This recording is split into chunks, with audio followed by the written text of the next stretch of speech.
Good evening, everyone. Um, I'm kind of excited about what happened to Bernie. I'm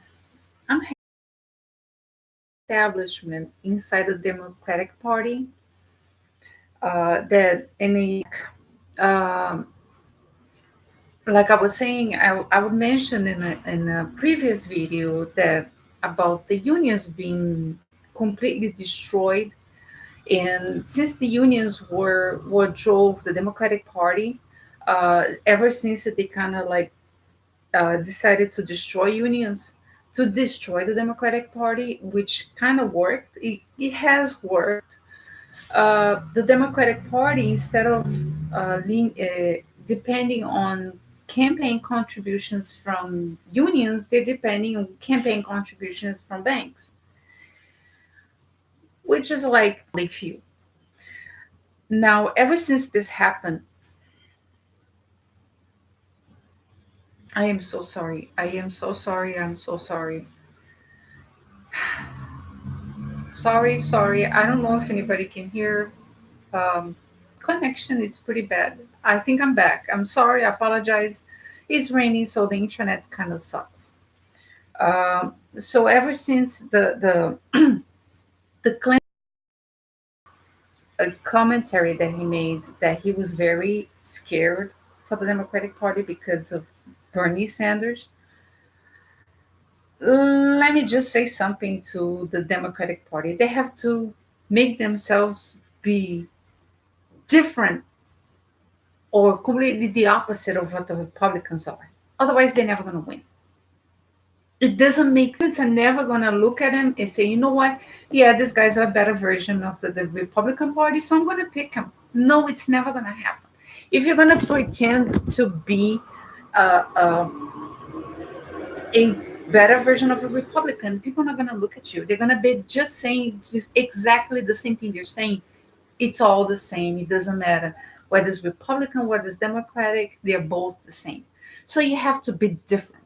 So the fact that you're actually acting like we're scared, it's like they want to. I just don't understand how Carville, and he's a very intelligent guy. Why would he use a strategy to put fear into Democratic voters? Like, be afraid of voting for Bernie, because I know he's a nice guy and he has very good ideas, but I am very afraid because we just might lose.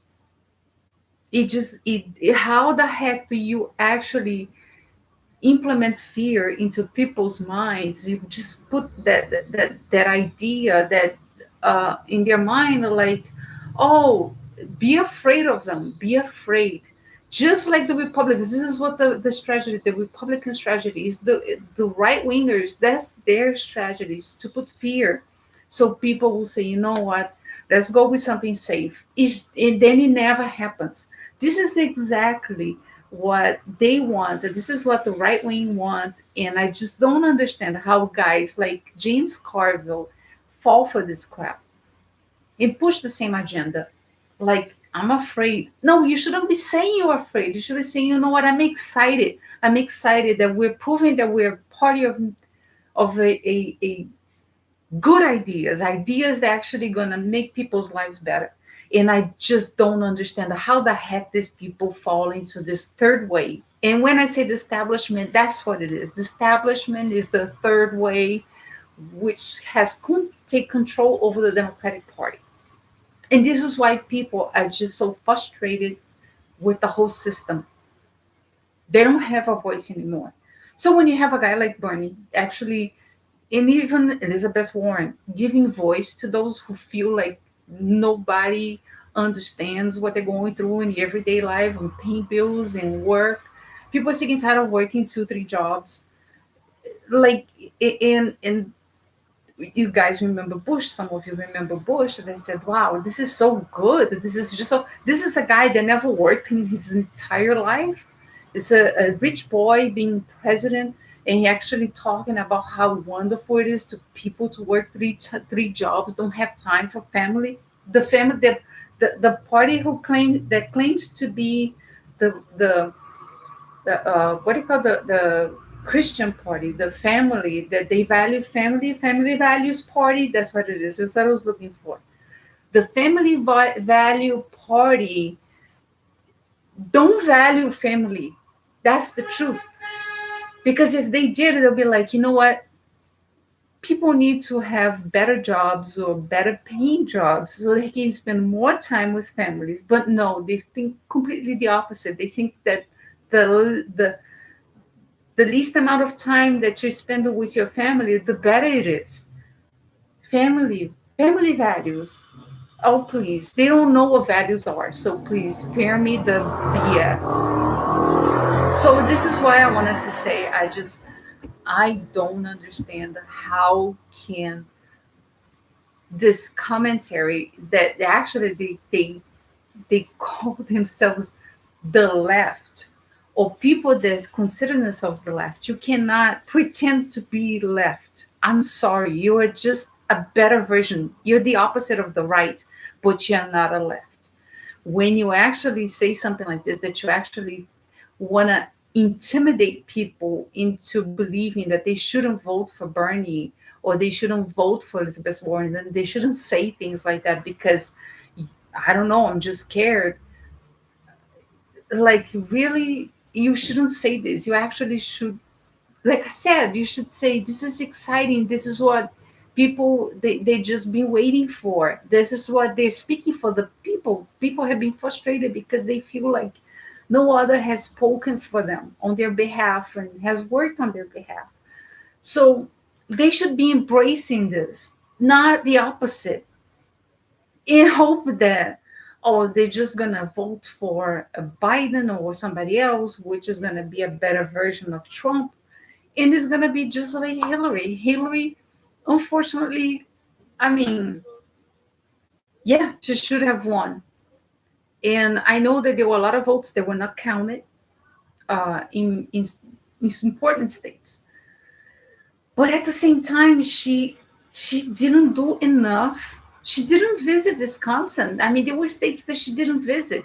And some of the states, like Ohio and Michigan, they blame NAFTA for the loss of their jobs.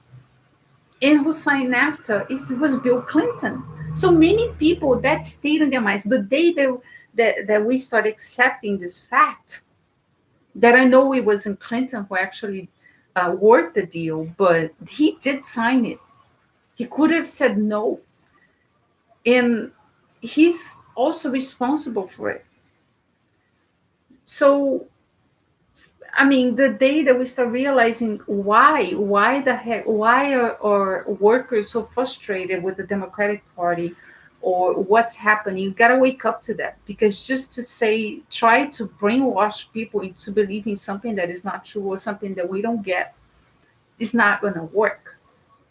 They're just gonna throw their hands up in the air and like, you know what? I don't care. I don't want to be part of it anymore. So we actually have to encourage people. So the way to encourage people is to actually speak on their behalf and make them feel like this party gets it. They get what we're going through. Finally, a party that understands what we are going through. Just like the Republican Party, like Trump. The racists, he speaks for the racists because the racists think exactly like that. Finally, a guy that understands my feelings, what I go through, what I feel, what I want. So he taps into the emotion. And this is why he does so well within the Republican Party. Now, I know he doesn't speak for the majority, but if you have a Democratic Party who's actually not speaking for the majority as well, like saying exactly those things like, we need to have better jobs and people need healthcare and people need education and when they start saying these things and they're actually speaking on their behalf, like, we're frustrated that I can't pay my bills and I don't have healthcare and I don't have a good job, I don't have a good paying job, and I don't get to spend time with my family. So the day that they start talking like that, tapping into that emotion that people are just frustrated with the fact that they just they're living paycheck to paycheck, then yeah, then the Democratic Party is going to start winning. But until then, they cannot just say, look at the other guy. You can do that and expect that you're going to win. You have to give them a reason for them to actually want to hear what you have to say. And I'm sorry, I'm kind of, like I said, I really like James Carville, but this stuff that he said, that sometimes he just say stuff that I just look at it and I'm like, how can the heck this guy say something like this? And it's just, I don't know. I just don't understand. I don't get it. So this is why I decided to do this video. And like I said on my other videos, please, people, I want to thank everybody for watching. And I really appreciate, I'm very gracious that you guys have been watching my videos. And I'm going to keep on saying this, that I hope that I'm speaking, giving a voice to other people. I hope that some people feel just like I've been feeling. you know, I think it's around here that you do the clicking and you say I liked it. I really appreciate it. Because this isn't for me. This is for the cause. I keep on saying this. It's a cause. Give it up. The things that I've been saying are helping lives of many people that they just they feel like nobody gets it and nobody understands it, and they just feel like hopeless. It's trying to give hope to people that they just feel like there's no hope. And I hope that we kind of have finally a start moving towards a better world, um, because things are not looking very good, like I said on other videos. So I do hope that you guys enjoyed this video and give it a little thumbs up. And and like I said, thanks everybody for watching, and I want to wish everybody a good evening, or if you're watching this in the morning, have a good day. And I appreciate you guys watching. All right, thanks everybody, and good luck, because we are going to need it. Bye.